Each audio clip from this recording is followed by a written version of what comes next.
I was thinking, as I was preparing this, we would acknowledge the Wurundjeri people on whose land we are standing, but I thought it's also important that I acknowledge the people who live with HIV and who have died from HIV and AIDS in the previous 3 decades, because that's something. It's all very well to have me coming out here and talking a bit, but I can only do that because of the people I know, and they're the people that are really important in this story. Hence, Bruce is going to read a story to us, and also very happy to answer your questions, and will do it far better than me. So, what I guess I wanted to start with was, what do you know about HIV? Do you know what HIV stands for, what the initials stand for? Okay, it's the human immunodeficiency virus. So that conjures up a few words of immunodeficient means that your immune system's compromised, means that you might be open to all sorts of opportunistic infections. And then there's AIDS, because you don't just get AIDS, it's actually, that's the acquired immune deficiency syndrome. So it becomes part of you. If you've got HIV, if you get that virus, then the syndrome can grow within you, because it's the opportunistic infections that take over, that when your immune system is compromised, you're open to whatever comes along. Well, that was the story many years ago. These days, you're much more likely to get treatment for many of those infections. And I suppose what I learnt when I came into this area was, when people think HIV and AIDS, people think dying. And we don't have to think like that anymore. It's not that people don't still die, people do. But to nowhere near the extent that they used to. And that's a really good thing. In fact, around our table the other day, I said to people, hey, need some words, I've got to put something together for World AIDS Day and what Catholic AIDS Ministry wants to say about World AIDS Day. And we've got a paragraph, and a small paragraph. And so I said, so what do you think? And I think it was you, Bruce, who said surviving. And then he looked up again and he said, no, thriving. And I think that's really important, because that is the case for many people now who are diagnosed with HIV. It's also the case, though, that when you are diagnosed, your life has changed forever, or at least that's what people tell me. They keep saying to me, that day was just awful, or, what I would think, what I thought about from that day. And so it takes a while to get used to that sense of, I can actually do quite normal things. There is good medication. So, that's there. I guess the other thing we might think about is we can remember back to when those Grim Reaper advertisements were made. And it was like HIV was going to get everybody. We were all caught up in it. And that's not the case. Nor do we have to be frightened of it, because they certainly gave a sense of be very frightened of people who are HIV positive. And I keep saying, HIV is not easy to transmit. If you want to get HIV, you've got to put effort into it. It doesn't just drop out of, the air. It doesn't just come to you like that. You've got to put a bit of effort in. You've actually got to get blood to blood contact, or body fluids to body fluids contact. You've got to get it into your system. One of my other hats is being in prison, and there the guys say, but we might have a fight. Well, if you think about it, if you're actually fighting with someone and there's some blood, it's still hard to get that blood into the cut. So you've got to put effort into getting HIV. And yet we're all frightened. Or so many people are frightened. Got to be careful, got to be, got to worry about that. So I guess one of my messages is perhaps no need to be so frightened because unless you're going to put the effort of getting your cut finger into the positive blood before it hits the air, then and you've got to do it before it gets to the air, so even a blood spill is going to be pretty difficult. You're going to have to be very quick, but we don't think like that. So I guess my encouragement is to say, hey, perhaps think like that, because it takes a bit of effort. The other part of my presentation today is the boring bit, the statistics. I was writing my notes out, and I wrote, there are 20 to 30,000 people living with HIV in Australia. And I thought, I think I better check with Bruce that I've got that right. But I think I have. I thought, why else would I have written it down last night? Because I obviously went to one of the websites, either UNAIDS or Kirby, and then I thought, well, 20 to 30,000 in a population of 20 million is not a lot of people. And again, there are times when it feels like everyone is worried about this dreadful, dreadful virus, and yet, you know, there are only 20 to 30,000 people who are living with it. In 2014, in the world, the number of people dying, and we've all heard over the last years how so many people are dying, and that has been dreadful, and it's particularly in developing countries, it has taken the people that are most likely to contribute to that society. It targets those people in their late teens, early 20s, 30s, the people that are doing the work, because we hear so many stories of the grandparents who are caring for the children because the parents have died from AIDS. But in 2014, for the first time, the number of people dying equalled the number of people newly diagnosed with HIV. So it's becoming more stable. And we have hopes. We have hopes that that will change. So there are now about 36.9 million people in the world living with HIV. And most of those people are living in our developing countries. And there are now 15.8 million, so that's just a bit under half, who are accessing treatment, medication. And that number is increasing all the time. And I just noticed here, I wrote down that there were 2 million people newly diagnosed in the world last year.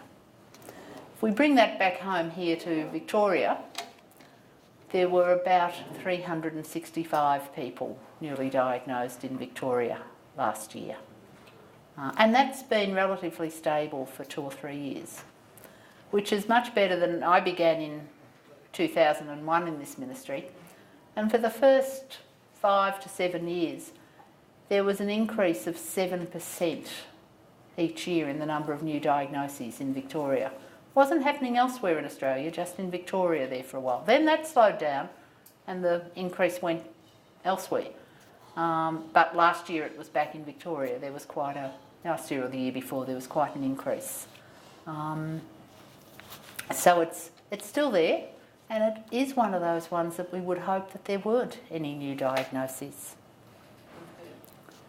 So the UN talks about getting to zero, but I'm going to come back to that, because getting to zero for one of the 3 things that we want to get to zero for involves you. So we'll come back to that. The other thing I want to do is talk to you about our book, Angels in Disguise. At Catholic AIDS Ministry, we're very proud of our book because it was quite a little miracle. It began at the beginning of last year when a friend said, oh, he'd publish a book for us. And we wanted it in 6 months. I don't know if you know about book publishing, but it takes longer than 6 months. Well, no, we go in for miracles at our place. And we got it written and published all in 6 months. So there were some little hiccups along the way. And as I said at the launch of the book, I said, yeah, well, there were just a number of days when I just had to say, God, fix. We haven't got time to, worry about this, or just fix it. And I guess the belief that if this was to be a good thing, then it would be fixed. And it was. So what we did was many of our people sat down and wrote their stories for this book. And so the whole aim of the book is to introduce you to people who live with HIV, to hear their story and to say, oh, perhaps I don't have to be frightened of people with HIV anymore because he sounds very ordinary. She just wants to do some good things. Maybe we don't have to worry so much. So we called it, we were looking for something to call the book, and we struggled with this. And someone suggested we call it Touched by God, and some other people said, oh my goodness, you couldn't do that. The guilt and the fear that came with that and the overtone of that was very interesting. It didn't enter my brain, but it entered some other people's brains. But in our dining room, because we have lunch for people with HIV at St Mary of the Cross Centre each Monday, and in our dining room there is a sign taken from St Paul's epistle that says, be kind to strangers, they may be angels in disguise. And I think that's my story of our people. So, angels in disguise. Brought some copies along today. If you wish to buy a copy, they're $15. If you want to access it off the web, you just need to go to the CatholicCare website and you can read it and get it there. So, whatever you would like to do. Back to getting to zero. That's a UN AIDS goal. And it's a very important one. So we've got all those figures, all those people, and we want to get to zero. We want 0 new infections. And we want 0 deaths from HIV. Now the treatments are actually making that more and more possible. And because more and more people in developing countries are accessing treatments, then these are becoming goals that we can say, this might happen. This really might happen, that there won't be any new infections and there won't be any deaths from this. But the third one we want is 0 discrimination. And that involves you. Because the treatments, the medication can look after the first 2. But it's all of us that are involved in the discrimination and the prejudice. So, something we have to think about, how we can do that, how we can get rid of that discrimination. So I'm going to leave that thought with you because Bruce is going to read his story from this book, and he's also going to, or both of us are available to answer questions after that, or have a conversation, which I think would be a good thing to do. But Annie needs to swap over microphones. So you've got to think about, for the next couple of minutes, what can I do to help this getting to 0? What can I do about discrimination? Or what can I do in my parish to make people who are HIV positive feel welcome here? Because many of our folk wouldn't think about going to church because, well, they wouldn't be welcome. They know that they think they do, that they're not welcome. And I remind them that they're very welcome. But, we have to think about how we can make our parish HIV friendly. My name is Bruce. I've been attending lunches at Catholic AIDS Ministry for about 7 years now. In that time, I've made a lot of friends and, more accurately, became part of a family. That's what it's like for me.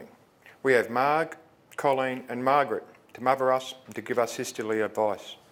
The guys, Anthony and Vic, who are part of the Catholic AIDS Ministry, and the blokes who attend are all sort of brothers that care for each other.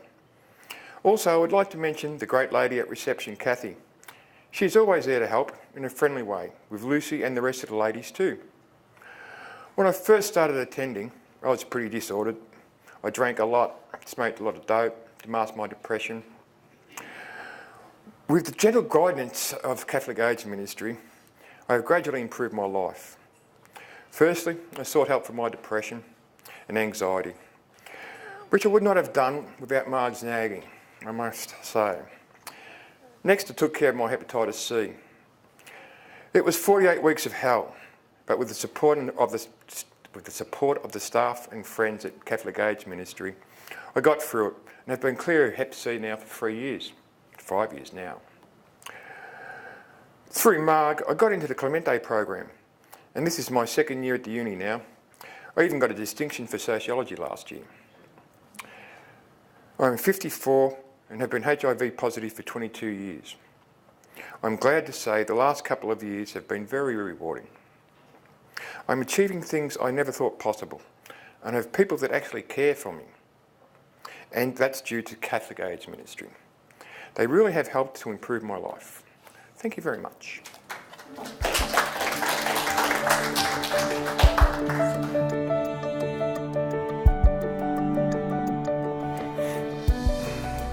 HIV is the virus. So, first thing that happens to you is that the virus gets into your system. So the human immunodeficiency virus comes into your system and you're diagnosed as having a virus. These days, an AIDS diagnosis comes after that, depending on your T cell counts and viral load and things like that. Years ago, it came by whatever opportunistic infection you might have had. And that was in the days when people really were dying from AIDS. So you had the virus, because of the virus, some infections came, you were diagnosed with AIDS. Now you have the virus, you may be on medication, and I'm going to ask Bruce to talk about medication in a minute, and you don't progress to AIDS because the medication stops that happening. Hep C, many people have co-infections. So they've picked up both Hep C and HIV. Totally different viruses, but infectious and blood-borne. Others are, so that's how that happens. But Bruce said something towards the end of his time where he said, I've been on 5 regimes. Seven regimes. So I thought it would be good to hear about those, Bruce. I started on medication in 1995. I had an AIDS-defining illness, they say. My T cells are down to 220. I was more like a cancer victim at the time. I started on AZT. That was 8 tablets every 8 hours. Very hard regime to keep up, and they taste like crap. They advanced pretty quickly, I must say. In 2001, I started on what they call triple therapy regimes. I've gone through 3 of them since then.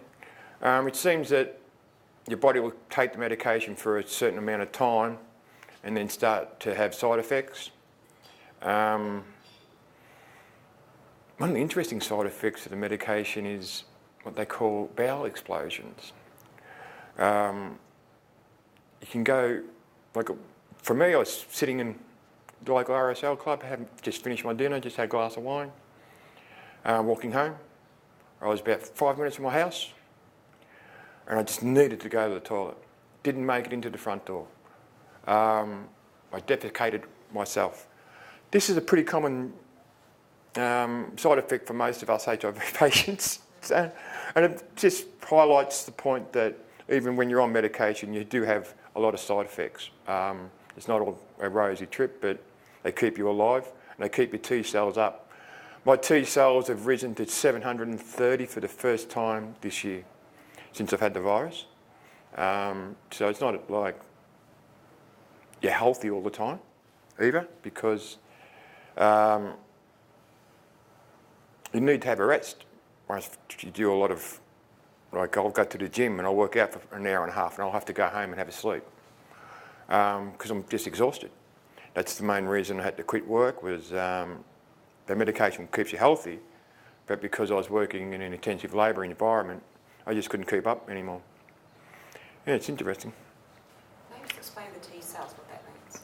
Your T cells are the cells in your body that fight the common cold or the flu or any other virus you got. Mate, for me, myself, I've always had trouble with my T cells. And that's always invited, like over winter I'll have 3 or 4 flus, even when I get the injections. And things like that. It used to be defined, AIDS used to be defined as a T cell count below 300. Now the medications, the T cells, I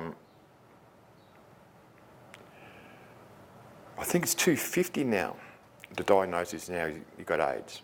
But yeah, with the medication keeps your T cells active, and that's all it does. And it inhibits the HIV virus as well. I'd just like to say something about that tiredness, that the impact of medication, the impact of the virus. We think because people are living that everything is rosy. For some of my friends, they're living and they're working and they spend the weekend just recovering. That's not much fun. I need to get a fair bit of sleep over the weekend so that I can get up for work on Monday. Well, I'd like to think that the weekenders, I need a bit of extra sleep, but I'd perhaps like to do 1 or 2 things that are nice and interesting and that. I guess the other part of it is the cost. Yes, we're very lucky in Australia. Medication is available on PBS. But it still costs that little bit extra to have a chronic illness. But we don't think of that when we think of people on medication. We forget that bit. And I think that's really important to think of, that it does cost people much more to live with a chronic illness. And yes, it's wonderful to be living, but it's not always total fun and total, everything going just really wonderfully. And I suppose I certainly got very worried with the pension, they wanted to cut back because, people can work. Yes, people can work. But to try and work full time for some people is very, very difficult. And it affects different people in different ways. And some people's system can cope and gets the adrenaline pumping by going to work, and so they keep going and do really well. For others, that's just, their system isn't built for it. But we like to take this picture of they're living, isn't it marvellous and everything's going fine. And I think, as Bruce says, it's not always that pretty and it's not always that easy.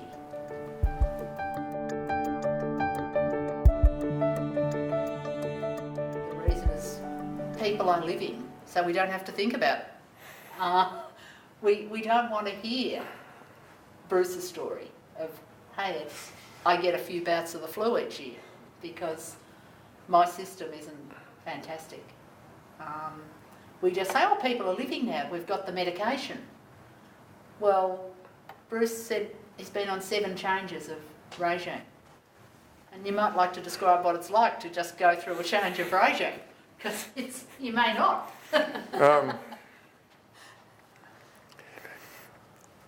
There was one tablet that came out with, what's it called now? Abacavir. After a week on that medication, I was bedbound. I had to crawl out of my bed to ring my doctor on my house phone to say, I'm not feeling too good.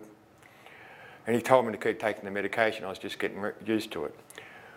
I couldn't find a rash on my body, and this was the whole problem. Because I'd been out sunbaking, it was summer. I've been down the pool, had a swim. The rash wasn't forming on my body.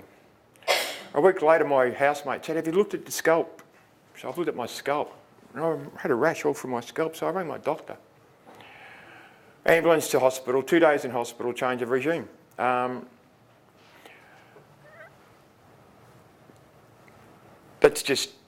was pretty lucky then. It was another couple of days on that medication, I would have died. But it's just part of the stuff that you go through. It's not something that's a known factor in scientific circles that your medication is going to work for you. It's just a toss-up. And the interesting thing that Marg mentioned before was that 300 people in Victoria's got the HIV virus in the last 12 months. Personally, myself, the reason I got hepatitis C and HIV was I was an injecting drug user and I was having sex, unprotected sex with a woman who came back from Southeast Asia, in Vietnam, Cambodia and Thailand in the 1980s. You might think it has got nothing to do with you and you might think that this might never affect you. But 2 years ago I went to a retreat for HIV people, positive people, met a woman who was 72 years old, been diagnosed 18 months. So it is still going on and it's still happening. And it doesn't matter what age group you are or what sexuality you are. You still need to take precautions and watch out for that sort of thing. But it's just interesting that, the rise in the virus level is just due to people thinking that it's gone, that it doesn't exist anymore. But it's still out there. And with that, because taking medication means that you have a lower viral load in your system, that means that because you've got less virus in your system, you are less likely to pass it on. It doesn't mean that you won't pass it on. It means that you are less likely to. So you might have unprotected sex with someone and nothing will happen. But you might do that a few weeks later with a totally different outcome. My university course. I started university through the Clemente program. It's a program run throughout the world by the Catholic universities for people that's never had a chance to go to university. You do 4 semesters over 2 years. You do 4 core subjects from the university, and there's your gateway to university. This year I started my arts degree. I've completed Sociology, Health and Illness this year, Sociology 101, and Sociology Theory and Practice, and Sociology Contemporary Society. Next year I'm building up to do 4 subjects per semester. I'll be a full-time student when I'm really panicking sometimes when I think about it. But and I'll be doing 2 community involvement programs with Mary Campbell from Australian Catholic University there. And I'll be doing politics and philosophy. I hope to finish my arts degree, and I hope one day to be able to be a lecturer. I've never been able to hide my HIV status. My ex-wife told everybody as soon as the same day I told her. It's quite humorous when you think about it. A lot of people do have a lot of trouble coming out about it because you do get discriminated against. I find it very difficult to have a partner. HIV isn't sort of related to people who's got a good financial background. And I'm finding that HIV is also a good reason not to have a relationship with someone because it's just too hard sometimes. Oh no, with another woman. It's just so many little complications come up. It's just you need someone to be very dedicated. As far as being discriminated against, I've lost 3 jobs because of my HIV. Seems the boss finds out and the boss will find out a way to get rid of you. It's just something that you go through in life, I think. Being Aboriginal, I think I get discriminated just as much. So growing up being discriminated against sort of was handy, because when I got HIV, I was sort of, I don't know that crap. It makes me cross that it's not something we can talk about, just as we would talk about blood pressure or asthma or muscular dystrophy or something. It always comes with, what space am I in? Can I manage the person's reaction? Oh, okay, yes, I will. Oh no, not today. I just couldn't handle it if someone said something, so I'll just sit here quietly and won't say anything. And it's that sort of thing that really gets under my skin, that we just can't be, it's just another virus, it's another illness that people get and have.